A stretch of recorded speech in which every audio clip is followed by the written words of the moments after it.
Bert Hellinger? Hellinger está atualmente com 90 anos, saudável, lúcido. Ele passou pela experiência de nascer numa cidade no noroeste da Alemanha, numa família católica com muitos filhos. E nasceu no intervalo entre as duas guerras mundiais.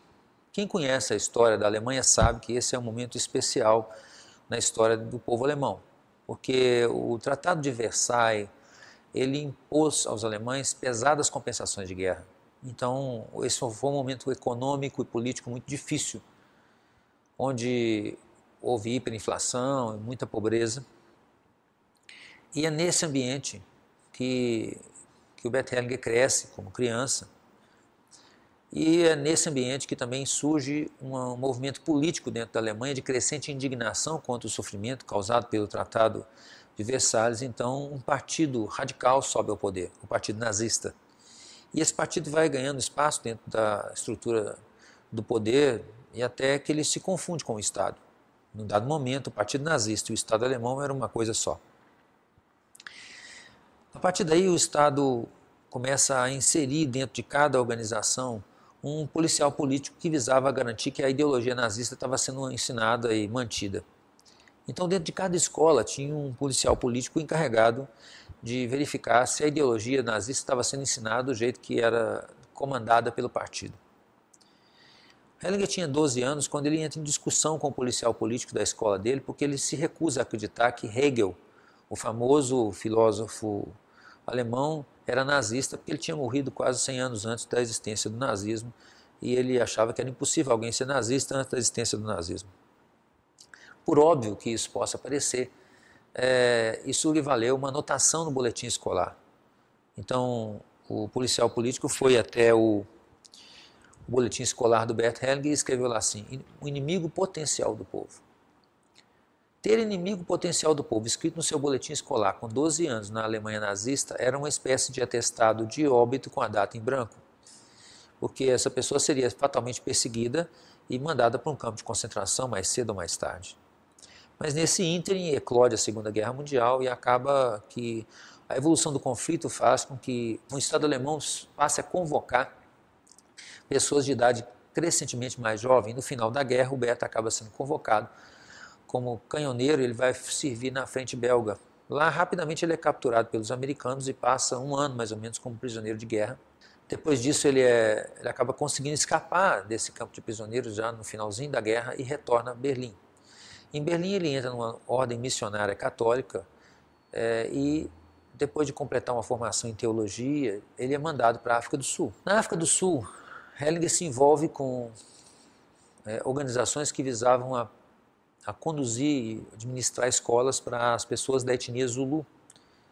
Entre os Zulus, Bert aprende muitas coisas, por exemplo, o grande respeito que os Zulus têm pelos pais, a maneira como eles decidem comunitariamente as coisas, sempre por consenso e nunca por maioria, a maneira como as mães Zulus lidam com as crianças e a relativa falta de conflitos familiares dentro de um ambiente onde existe poligamia, etc., que é um ambiente familiar mais complexo e, na verdade, tinha menos conflito do que ele observava no mundo ocidental.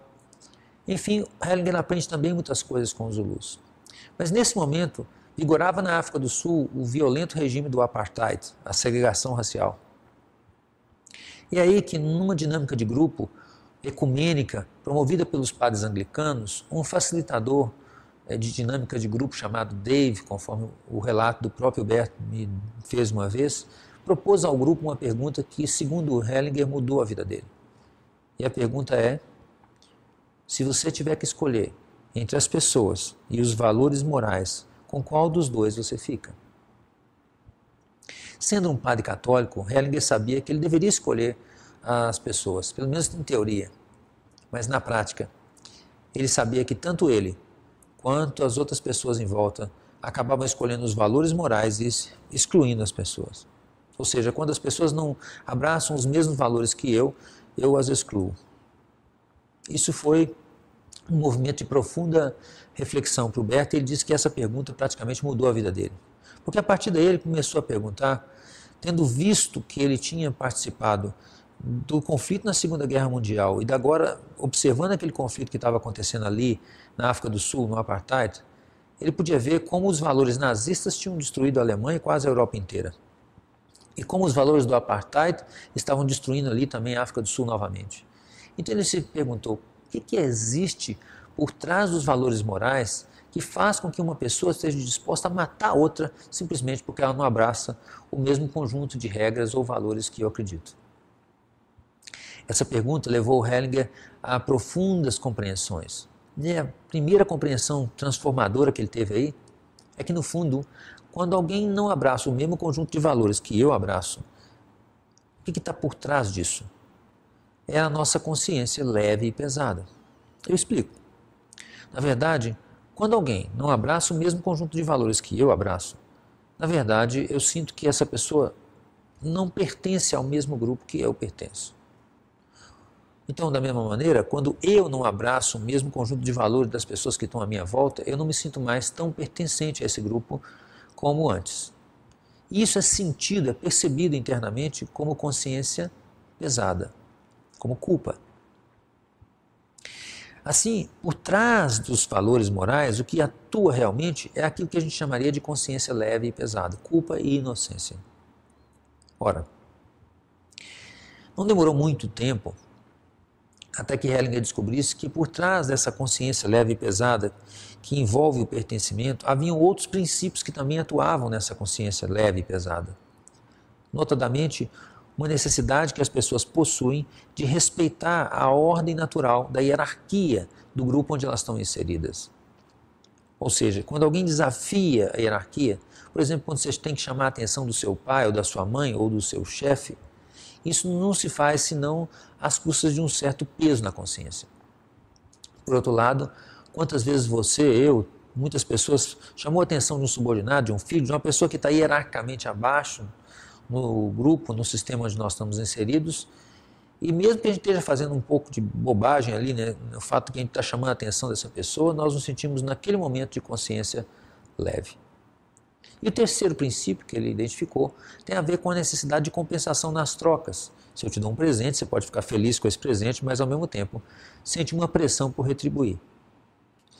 Então, esses três princípios, pertencimento, ordem e equilíbrio nas trocas, Hellinger percebeu que eles convergem para governar aquilo que acontece dentro da nossa consciência.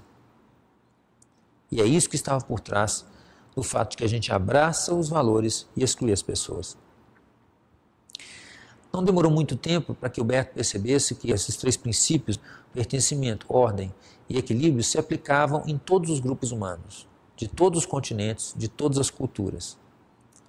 Ele percebeu, então, que isso era um fenômeno universal, que inicialmente ele chamou de ordens do amor, e que hoje nós sabemos serem, na verdade, as leis naturais que atuam nos relacionamentos humanos. Bom, e o que aconteceu então em seguida? Hellinger descobriu mais tarde que não apenas nós temos uma consciência pessoal que fica leve e pesada, como também possuímos uma espécie de consciência de grupo, uma consciência de clã que liga o grupo familiar como um todo e que obedece aos mesmos três princípios: pertencimento, ordem e equilíbrio. Nós veremos um pouco mais disso à frente quando nós explicarmos sobre as consciências e seus níveis e como é que isso junto afeta as questões que comprometem os relacionamentos e causam muitas vezes distúrbios, conflitos e problemas.